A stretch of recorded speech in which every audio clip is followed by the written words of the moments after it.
Viral, wisatawan terlibat cekcok dengan oknum supir di Sanur. Penataan transportasi jadi sorotan. Sanur kembali jadi sorotan setelah sebuah video cekcok antara wisatawan dan seorang pria yang diduga supir lokal viral di media sosial. Keributan diduga dipicu larangan pemesanan transportasi online seperti Grab di area pelabuhan Sanur, Denpasar. Sejumlah wisatawan mengaku tak bisa memesan Grab dan dipaksa berjalan jauh hanya untuk bisa keluar dari kawasan pelabuhan. Mereka mengeluhkan adanya oknum sopir lokal yang mengklaim bahwa wilayah tersebut adalah area mereka, sehingga transportasi online tidak boleh masuk.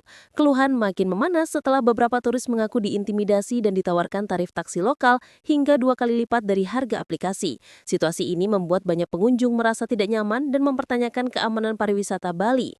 Terbaru, sebuah video memperlihatkan wisatawan yang adu mulut dengan seorang pria berseragam sopir lokal.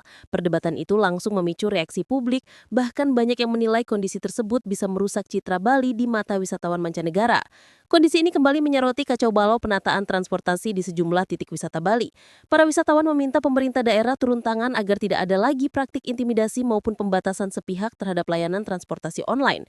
Jika tak segera ditangani, masyarakat menilai keributan seperti ini berpotensi menggerus kepercayaan wisatawan dan berdampak pada industri pariwisata Bali.